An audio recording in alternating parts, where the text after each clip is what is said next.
बिस्मिल्लाहिर्रहमानिर्रहीम। अस्सलाम वालेकुम रहमतुल्लाहि वबरकातुहू। क्या बोलती है पब्लिक। ये वीडियो बनाने का एक मकसद है और बहुत ज़्यादा जो मामले आ रहे हैं मैं बहुत पहले से आगाह करते आ रहा हूँ इस रिलेटेड। पूरी वीडियो एंड तक देखना। जो बकरे पालने के शौकीन है उनके लिए वीडियो बनाई हुई है। ये मेरी नॉलेज है, ये पर्सनल मेरी नॉलेज है, ये मेरा पर्सनल तजुर्बा है, वो मैं शेयर कर रहा हूँ। अगर किसी को भी ये बातों में कोई बुरा लगता है, मेरा नंबर है 7715075761। इस पे कॉल करे और मेरे को क्लियर करे, ठीक है।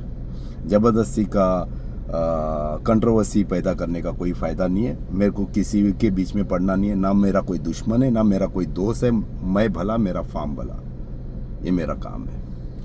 टॉपिक पे आते हैं। एक आपने शॉर्ट वीडियो देखी रहेगी अभी आज के दिनों में ही। बकरे के पेट में प्लास्टिक निकलना, रस्सी निकलना, बहुत सारे अनवांटेड चीज जो बकरे के पेट में नहीं होना चाहिए वो निकलना, उसको बोलते हैं फॉरेन बॉडी। और ये होती क्यों है और ये काम कैसा करती है, इसके रिलेटेड हम बातें करेंगे।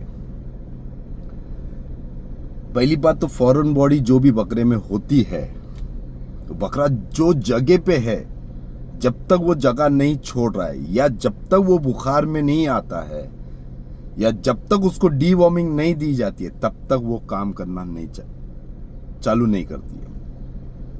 काम करना कब चालू करती है फॉरेन बॉडी? जब डीवॉर्मिंग कर दिए, जब उनकी इम्यूनिटी वीक हो जाए, जब बीमारी में आ जाए, तो वो अंदर का फॉरेन बॉडी के अंदर जो भी है प्लास्टिक है, ज्यादा करके प्लास्टिक, तो वो उनको डैमेज करना चालू कर देती है। अब जगह पे है तो वो जगह पे सेट है, वो बीमारी नहीं हो रहा है, सब कुछ सही चल रहा है, और उसके बावजूद अगर वो बीमार होता है तो फॉरेन बॉडी के सिम्टम्स दिख के आ जाएंगे। जैसा हम लोग बाहर से बकरे लेके आते हैं, हमारे पास हिस्ट्री नहीं रहती है पता। मेरे क्लाइंट लेके आते हैं, मैं तो पलाई का काम कर रहा हूँ, क्लाइंट लेके आते हैं तो हमारे पास हिस्ट्री नहीं रहती है उसकी, हमारे को हिस्ट्री जानना रहती है। तो हम फार्म वाले क्या करते हैं, उनको सेट करते हैं। जो भी हर फार्म का प्रोटोकॉल रहेगा, मेरा एक प्रोटोकॉल है। 2-3 दिन तक मैं टेम्परेचर चेक करता हूँ, बकरियों में टेम्परेचर नहीं है, मैं आने के साथ में उनको जो देता हूँ वो पूरी मेरी एक वीडियो है, उसके अंदर मैंने बताया हूँ। तीसरे दिन हम लोग डीवॉर्मिंग करते हैं और ये बकरे फिर अपना काम बताना चालू करते हैं। चौथे दिन नहीं, 5वें दिन नहीं, छठे, कुछ 5वें दिन, कुछ छठे दिन, कोई 7वें दिन, कोई 8वें दिन, कोई 10वें दिन, कोई 12वें दिन, कोई 15वें दिन। 1 महीने के अंदर ये अपने बुखार सिम्टम्स कुछ ना कुछ बताना चालू करेंगे। लूज मोशन आएगा, रुकेगा, आएगा, रुकेगा, आएगा, रुकेगा। फीवर आएगा, नॉर्मल होगा, आएगा, नॉर्मल होगा।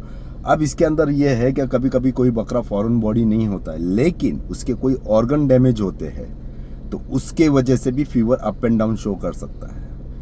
कोई भी बेचने वाला या कोई भी फार्म वाला अंदर से चेक नहीं कर पाएगा, खाली वो देख के सिम्टम्स पहचान पाएगा, क्योंकि हमारे यहाँ पर मशीनें अलाउड नहीं है। जो गवर्नमेंट हॉस्पिटल में है, फार्म पे अलाउड नहीं है, क्योंकि बहुत सारी उसके अंदर मतलब पाबंदी है, और पाबंदी जायज़ भी है, क्योंकि आजकल लोग गलत चीज़ों का इस्तेमाल करते हैं, इसलिए वो पाबंदी है।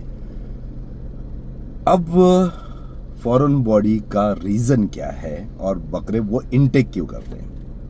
बहुत नॉलेजेबल आदमी है, उनको पता होगा, शायद ही और किसी को नहीं पता होगा। एक डिजीज़ आती है जिसको हम डाइजेस्टिव सिस्टम में ही काउंट करते हैं, उसका नाम है पीका, PICA, पीका। पीका मीन्स अनवांटेड चीजें खाना, जो नहीं खाना चाहिए बकरे को या बकरी को, वो खाना। अब कैसा है? अननेसेसरी लेंडी खाता है, या कोई गंदी चीज है, गोबर है, वो खाना, प्लास्टिक खाना, रस्सी खाना, चप्पल के ऊपर अटैक करना, ज्यादा से ज्यादा पेशाब पीने में भी है पीका डिजीज काउंट की जाती है। अब वो होती क्यों है? पहली बात, बकरे को बराबर स्टेबल डाइट फूड नहीं दिया हो, न्यूट्रिशन फीड या फूड नहीं दिया हो, बराबर उसके मात्रा के हिसाब से नहीं गई हो, तो वो रीज़न होता है। सेकंड रीज़न कैल्शियम डिफिशियंसी हो सकती है। Third pH level up and down हुआ है तो हो सकती है। तो बकरा प्लास्टिक, रस्सी और उसके पर कभी कभार क्या होता है, चरते चरते बकरा के अंदर है ना, हम लोग प्लास्टिक में समोसा, भजिया और ये लेते हैं और सब्जी लेते हैं, उसमें से निकाल लेते, प्लास्टिक फेंक देते, तो उसकी स्मेल अटैक करती है तो वो खा लेता है। अब यहाँ पर रूल शुरू होता है, जब बकरा इंटेक करता है तो एसोफेगस में से, खाने की नली में से, एसोफेगस में से वो अंदर जाता है। उसका पहला पेट होता है रुमेन, उसके अंदर जाता है। अब उसके अंदर जाके वो ऊपर लेता है जुगाली में। जुगाली में जो अंदर गाय खाई हुई चीज़ वो रिटर्न अप नहीं आती है, जो प्लास्टिक और वो सब नहीं आता है, स्टील ये जो रबर वो नहीं। अब वो दाना बिना जो है वो ऊपर आता है। अब पहले पेट में ही आपका फॉरेन बॉडी वाले जो अनवांटेड चीज़ है वो छुपी हुई है। अब वो जाती है दूसरे इसमें पेट में, सेकंड पेट रेक्टिकुलम।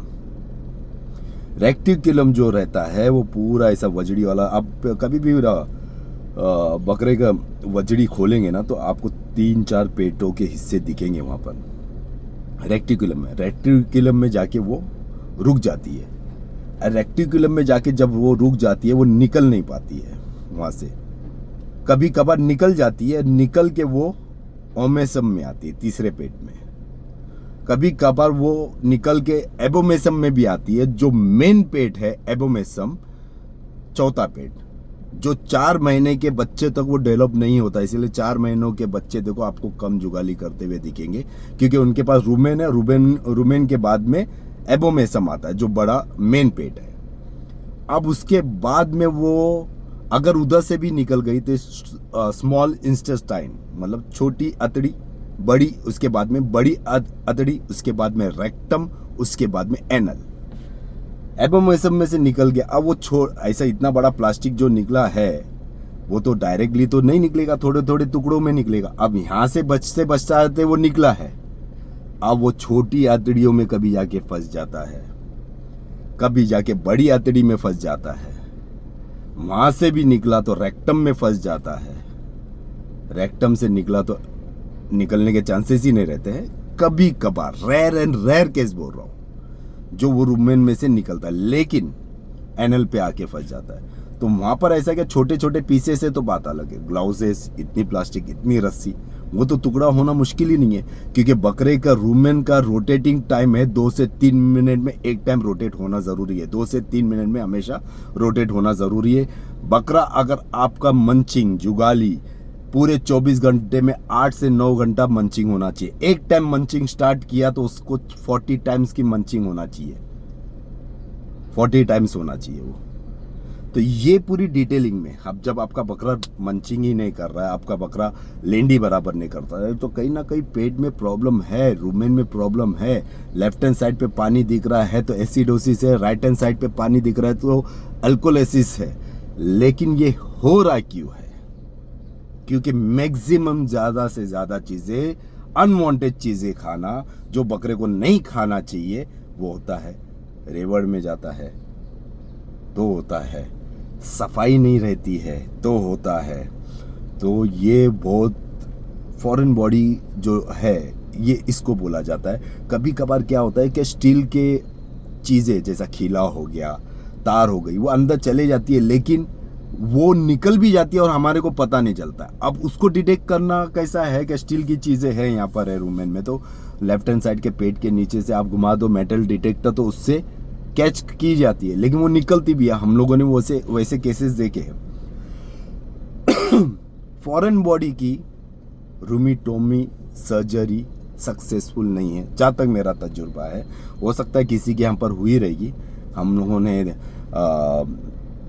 लेके गए हैं बहुत टाइम, सरकारी दवाखाने में सर्जरी हुई है। खर्चे होते हैं, खर्चे सेकेंडरी है भाई। बकरा 25,000 रुपये का है और वही उतनी ही तादाद में पैसे लग रहे, लेकिन एक तजुर्बा हासिल करने के लिए नहीं सक्सेसफुल है। दूसरे या तीसरे या चौथे दिन बकरे की मॉर्टेलिटी हो जाएगी। जहाँ तक के मैक्सिमम सर्जरी बकरों में सक्सेसफुल नहीं है। तो लोग बोलेंगे ना कि बस सर्जरी कर लिए होते, ये बस सिर्फ ये अपना अंदाज़ा लगा सकते हैं। हम प्रैक्टिकल करके बैठे हुए इतने सालों से, मैं इसके ऊपर स्टडी कर रहा हूँ, मैं इसके ऊपर काम कर रहा हूँ। मेरे को बैक्टीरियल इन्फेक्शन नहीं मालूम है, मेरे को वायरल इन्फेक्शन नहीं मालूम है, मेरे को ये मालूम है कि ये इसकी बीमारी है, और उसके ऊपर मैं वो स्टडी कर रहा हूँ, नॉलेज हासिल कर रहा हूँ, और मैं इल्म सबको बांट भी रहा हूँ। तभी अल्लाह ताला मेरे इल्म में इजाफा कर रहा है। लोगों तक मैं दवाई बताता हूँ, तभी अल्लाह ताला मेरे इल्म में इजाफा कर रहा है। और ऐसे ऐसे जब भी मैं कोई नई चीज़ के बारे में पढ़ता हूँ तो बताता हूँ। फॉरेन बॉडी का मैंने आज से 4 साल पहले भी वीडियो बनाया था। लोग सीरियस नहीं लेते हैं। बारिश के दौरान में अगर आप बकरे खरीद के लेके आओगे और वो बकरा खुद वो जब, क्योंकि वहाँ पर ड्राई क्लाइमेट है, हमारे यहाँ पर वेट क्लाइमेट है, हल्की सी सर्दी होगी, बकरा बीमारी में आएगा, बुखार में आएगा, फार्म वाला डिवॉर्मिंग करेगा। अगर पेट में कोई चीज़ है तो वो होगा प्रॉब्लम। अगर आंतड़ियों में कुछ फंसा हुआ आपको कैसा पता चलेगा? इसलिए कोई भी मॉर्टेलिटी होती है या ज़्यादा बीमार होता है तो हम कस्टमर को बोलते हैं आप अपना डिसीज़न ले लो, तो वो बोलते हैं ट्रीटमेंट करो, तो हम ट्रीटमेंट करते हैं। अगर वो बोलते हैं सल्ला मारो तो हम बुलाते हैं ज़्यादा करके, आप सामने आके सल्ला मारो और उसके अंदर देखो क्या क्या हुआ है। अगर हमारी गलती है तो हम तुम्हारे गुनहगार हैं, आप मेरा गला पकड़ सकते हो। एकदम ट्रांसपेरेंसी के साथ में हमारा काम होता है। हल्की सी फीवर भी आती है तो हम अपडेट देते हैं। अगर किसी को लगता है कि मैंने जानबूझ के, कोई भी फार्म वाला जानबूझ के अपने बकरे, कोई भी फार्म वाला जानबूझ के बकरे नहीं मारता। हाँ, नॉलेज की कमी हो सकती है। अल्हम्दुलिल्लाह जब भी मेरे यहाँ पर कोई भी मॉर्टेलिटी हुई है तो मैंने मेरे क्लाइंट से माफ़ी मांगा हूँ, लेकिन स्टार्ट से लेके एंड तक उनको हर चीज़ की अपडेट दिया हूँ। अगर पोस्टमार्टम होती है तो उसके अंदर की भी डिटेल दिया हूँ। मैक्सिमम आज भी लंग डैमेजेस वाले बकरे आ रहे हैं, आज भी ज़्यादा करके ऑर्गन फेलियर वाले बकरे आ रहे हैं, आज भी ज़्यादा करके फॉरेन बॉडी वाले बकरे आ रहे हैं, जो आंतड़ियाँ, किडनी, लीवर सबको डैमेज कर देता है। जब आपका पेट ही जाम रहेगा और आपको कंटिन्यू लूज मोशन रहेगा, आप डिहाइड्रेट हो जाओगे, आप में खून बनने की ताकत खत्म हो जाएगी। यही चीज उसके अंदर भी है, वो बेजुबान के अंदर भी है। तो बकरे जो बेचते हैं, बकरे जो लाते हैं, जो ठीक है उनको वहां का नहीं पता है कैसा है, लेकिन जो पार रहा है वो तो देख। अब हमारे सराउंडिंग में कितने प्लास्टिक है, मैं बहुत सारी वीडियोस देखता हूँ सेल की, सराउंडिंग में प्लास्टिक पड़ा हुआ रहता है। भले ही तुम वीडियो के लिए लेके आ रहे हो बकरा, प्लास्टिक पड़ा हुआ है। बाय फ्लूक उड़ते उड़ते वो उसके पास गया, वो एक प्लास्टिक 1 लाख रुपया, 1000 रुपया, 10,000 रुपया, 20,000 रुपया, या जितने भी हजारों का बकरा है उसको खत्म कर देता है। सामने वाले का पैसा 0 हो जाता है। लॉन्ग टाइम बिजनेस बनाने की कोशिश करो, लॉन्ग टाइम बिजनेस। हमारे यहाँ पर क्या है भाई, नया मिला, ले लिए भाई, सीधा ब्रेड के हिसाब से हाथ में छुरी लिए, ले मस्का लगाना चालू। वो क्लाइंट उसके बाद में क्लाइंट नहीं रहता, वो खुद फार्म ओनर बन जाता है। इतना वो लोगों के तजुर्बे से अपना तजुर्बा बना लेता है, वो इतना एक्सपर्ट हो जाता है कि लोगों ने क्या क्या किया, कस्में खा के, छोटी छोटी कस्में खा के बकरे बेचते। और फिर फार्म वाला जब फार्म पे आता है, हकीकत बताता है, तो लोग बोलते हैं उसको हाइट लेने का नहीं पता, उसका वजन काटा खराब है, मेरे यहाँ से तो बकरा ठीक गया था। आपको वो हदीस ही नहीं पता है कि बेचा हुआ माल लेने के बाद में कितना बड़ा अजर मिलता है।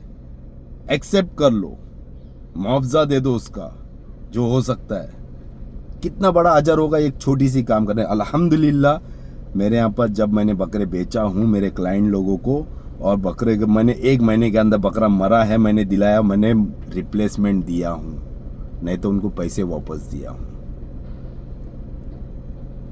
इंशाल्लाह हलाल रिस्क कमाने की कोशिश कर रहा हूँ, दुआ की दरखास्त। बस दुआ में याद रखना, अपना ख्याल रखना, गरीबों की मदद करना भूलना नहीं। अपने अम्मी अब्बा का फर्माबदा बनो, ज़्यादा से ज़्यादा झाड़ लगाओ। Clean India, green India, pollution free India. Take care, अल्लाह हाफिज़, जय हिंद, जय महाराष्ट्र।